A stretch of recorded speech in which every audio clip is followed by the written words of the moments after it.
Ada 1 juta formasi untuk P3K 2024, cek 5 kelompok yang jadi prioritas. Namun sebelum itu jangan lupa untuk subscribe ya teman-teman, karena untuk channel ini akan memberikan informasi tentang pendidikan P3K dan CPNS 2024.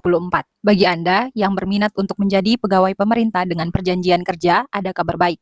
Melansir infopublik.id, Kementerian Pendayagunaan Aparatur Negara dan Reformasi Birokrasi menyiapkan 1.031.554 formasi P3K bagi para pelamar tenaga non-aparatur sipil negara. Penyelesaian non-ASN ini sebenarnya tidak harus menunggu RPP selesai. Pada pengadaan P3K tahun 2024, pemerintah menyiapkan formasi P3K untuk pelamar tenaga non-ASN sejumlah 1 juta lebih, jelas Menteri Pan-RB Abdullah Azwar Anas dalam rapat dengar pendapat rancangan peraturan pemerintah manajemen ASN bersama Komisi 2 DPR RI di Jakarta.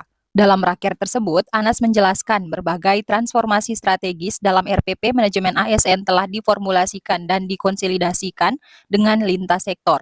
Transformasi strategis tersebut salah satunya dalam lingkup penyelesaian penataan tenaga non-ASN. Anas menguraikan pemerintah telah mengupayakan penyelesaian non-ASN melalui 3 peraturan. Yang pertama, Keputusan Menteri Pan-RB nomor 347 tentang mekanisme seleksi P3K tahun anggaran 2024. Yang kedua, Kemenpan RB nomor 349 dan juga yang ketiga adalah Kemenpan RB tentang nomor 348 tentang mekanisme guru, dan untuk yang 349 adalah untuk JV Kesehatan. Dalam aturan yang telah diterbitkan, terdapat beberapa pokok pengaturan, yaitu dalam hal pelamar melebihi jumlah formasi, kelulusan ditentukan berdasarkan peringkat terbaik. Jadi, jikalau memang honorernya terdapat di salah satu daerah itu misalnya 100, sedangkan formasinya itu hanya 50, jadi nanti akan di-ranking seperti itu. Namun, ada beberapa yang tidak di-ranking. Mari kita lihat. Ini adalah untuk formasi prioritas. Jadi yang pertama, prioritas pertama adalah guru yang lulus tahun 2021. Kebanyakan yang ini, yang tersisa adalah guru swasta. Dan juga D4 bidan pendidik untuk tenaga kesehatan. Nah, untuk yang prioritas pertama ini hanya berlaku di kesehatan dan juga guru ya Bapak Ibu.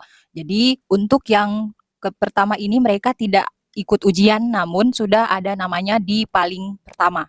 Yang kedua adalah XTHK 2. Nah, setelah yang guru lulus 2021 dan juga D4 ini lulus, jadi akan diberikan formasinya untuk XTHK 2, di mana XTHK 2 ini adalah guru-guru yang telah mengabdi lama ya Bapak Ibu. Dan juga yang ketiga, untuk non-ASN yang terdaftar di database BKN. Nah, yang aktif mengajar di instansi pemerintah. Ini masih bekerja sampai sekarang ya Bapak Ibu, ini bisa digarisbawahi. Dan juga yang keempat, guru yang aktif mengajar di sekolah negeri dan tenaga non-ASN yang aktif bekerja di instansi pemerintah.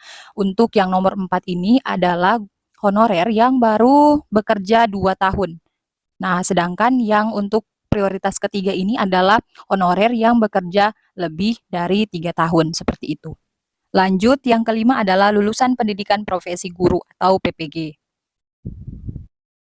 Untuk yang kelima ini adalah peraturan untuk P3K guru ya, untuk yang kesehatan dan juga teknis itu tidak diberlakukan. Hanya untuk yang teknis hanya berlaku yang kedua, 3, dan 4.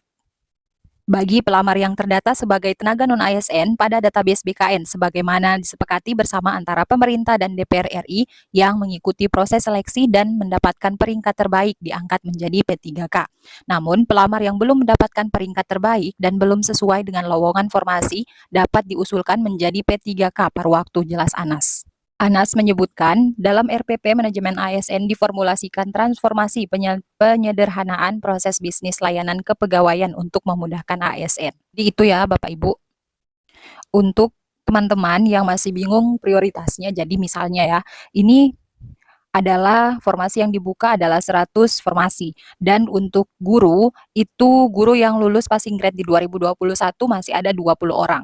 Jadi 100 kurang 20, berarti masih ada 80 formasi. Nah, 80 formasi ini diisi oleh THK2, lalu guru yang sudah bekerja di lebih dari 3 tahun dan juga masuk di database BKN. Nah, 2 ini yang diprioritaskan. Jikalau memang 80 formasi ini belum habis, maka akan diberikan sama guru yang aktif mengajar lebih, maksud saya di 2 tahun, mengabdi 2 tahun, seperti itu.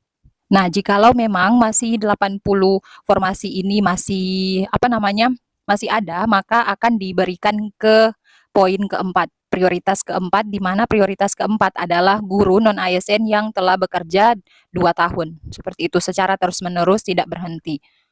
Nah, itulah informasi yang dapat saya berikan. Terima kasih telah mampir. Wassalamualaikum warahmatullahi wabarakatuh.